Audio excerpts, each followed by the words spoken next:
What's going on, Summoners? Welcome back to another ProGuides video. My name is Kangas, and today we'll be talking about what exactly makes a gold player different from a diamond player. At first glance, these rankings don't seem like they're in totally different worlds, but trust me, the skill gap is much further apart than you might initially think. Before we get into the key differences, let's introduce the ranks and their reputations.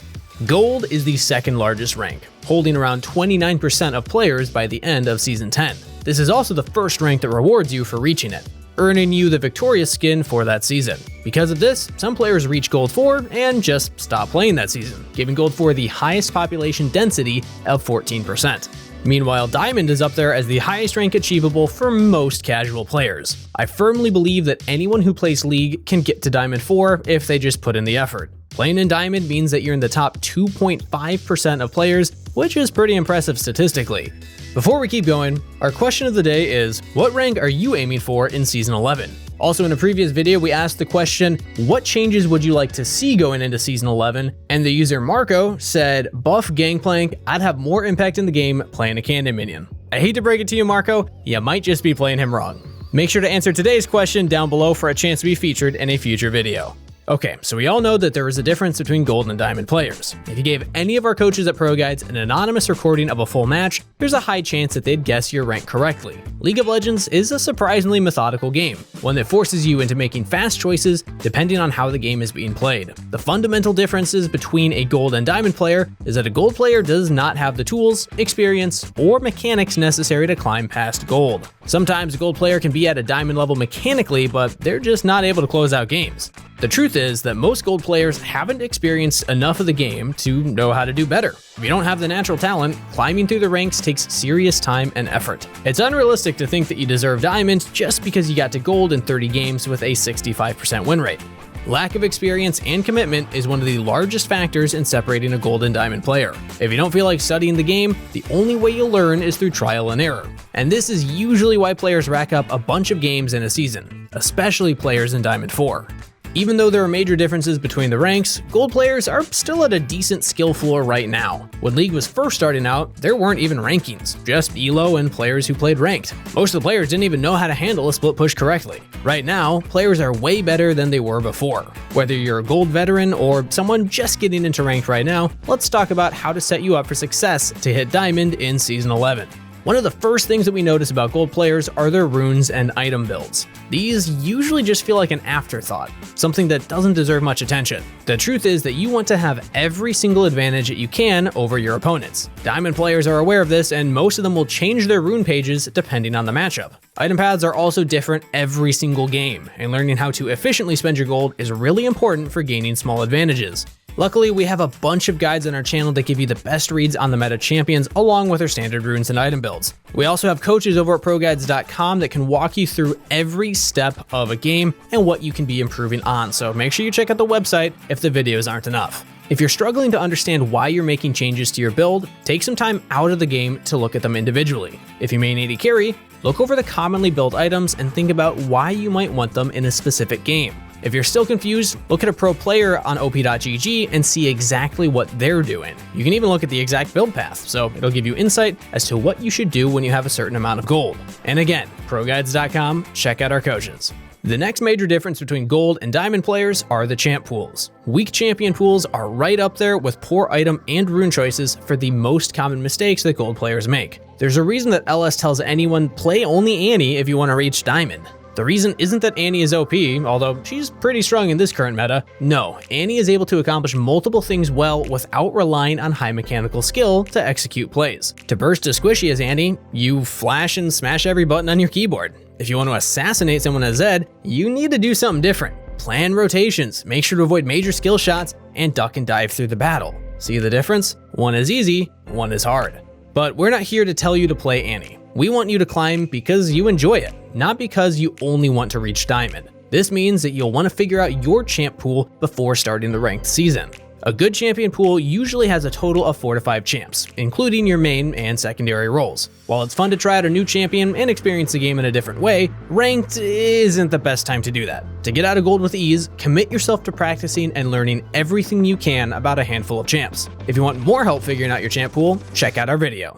Our main reason for suggesting a good champ pool is to hammer out your mechanics and micro in League. The best way to get good at the fundamentals like CSing and landing skill shots is to practice, practice, practice. You won't get anywhere by playing 20 champions over the course of a day. This is especially true when it comes to the basics. If you see a diamond player with a big champ pool, well, they've probably been in diamond for a few seasons and have put in the work to get good at those champs. This is when expanding your champion pool and learning the meta picks will start to be useful. As a gold player, enjoying your picks and actively wanting to learn them is so important to preventing burnout. One of the big reasons you see people playing random champs in the ranked games is because they just get bored and want to try something else. I'm guessing that you actually want to get to a high rank, so stick with what you enjoy playing. Having variety in your champion pool can be important so that you have better matchups, but more important than that is actually wanting to play the champions themselves. That way, you'll continue improving. If you're struggling with farming or combos, Practice Tool is a really good way to try things out in a low-stakes environment. As a support player, I don't have to CS that much, but one time I joined a tournament with some friends and had to play AD carry, so I had to practice my CSing. To practice, I just went into a custom game, listened to some music, and just chilled out while practicing every single auto attack, whether I had no items or a couple items, just to practice and get comfortable with it. I got to the point where I could consistently farm at a higher level without even trying. You can also set up the trading dummies any way you want, making it really easy to practice ability canceling and learning skill shot distances. I want to remind you guys that there's plenty of times where gold players outshine diamond players mechanically. The mechanical skill gap isn't actually that big, so focus on your weak areas and you'll get better in no time.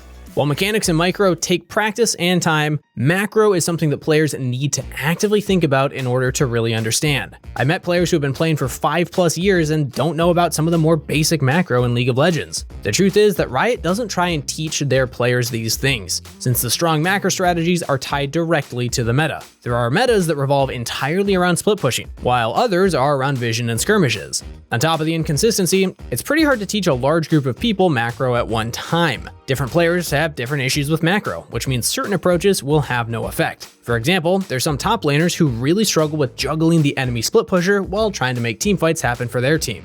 This is one of the major weaknesses of a gold player compared to a diamond player. Macro doesn't just mean late game strategies, it also means vision, lane priority, and wave management. If you aren't an expert at these things, that's totally fine. Remember, you don't need to master everything to become a diamond player. Honestly, there's plenty of diamond players who also struggle with macro. Your first goal should be learning the basics of these topics. If you really struggle with learning macro, again, I highly recommend just checking out ProGuides.com and talking to some of our high elo coaches. If your friends are struggling too, for a limited time, you can even gift friends PG points and subscriptions to give them valuable lessons that they can improve with too. Trust me, it works. Map awareness ties in closely with macro, but on a more reactionary level. When you're paying attention to your map, you're able to make better decisions during the game. Gold players really struggle with measuring the riskiness of their plays, often backfiring and costing them the entire game. This is relevant at all points in the game, from early invades to late game teamfights. A good rule of thumb is to condition yourself to check the minimap once every 5 or 10 seconds. You don't need to deeply analyze what you see, just get a glimpse and try to think about the information while you're farming or whatever you're doing. If there are enemies that aren't accounted for, you should avoid taking risky fights or farming waves that aren't safe. Autopiloting is your worst enemy when trying to climb, and checking your map is a great way to keep your head in the game. It forces you to think about what's going on, which helps you make better decisions in the game. So once you've started to pick up the basics of macro and map awareness, you're on your course for Diamond. Going back to the more mechanical side of League, understanding how to play matchups is one of the best ways to climb quickly in any season. If you're comfortable with your champion pool, start investing in learning about the powerful meta picks and what does well against them. Picking up the counterplay will oftentimes make games easier to win for everyone on the team. Gold players make a ton of mistakes in the laning phase. If you learn how to take advantage of autopiloting players, losing matchups become winnable. Learning how to take advantage of a winning lane and really pressure your opponent will make you even stronger. When you watch a good player smurf, they're always taking advantage of the poor positioning and ability usage of their lane opponents. Luckily, learning matchups is way easier with a champ pool. I keep going back to it, but trust me, having a solid champ pool that you enjoy playing is the first step to climbing in League. It'll make figuring out specific interactions and trades extremely easy to learn. I also suggest looking into specific matchups that you struggle with. Even if it isn't a counterpick technically, sometimes you just hate playing against Teemo and really need to learn how to beat him.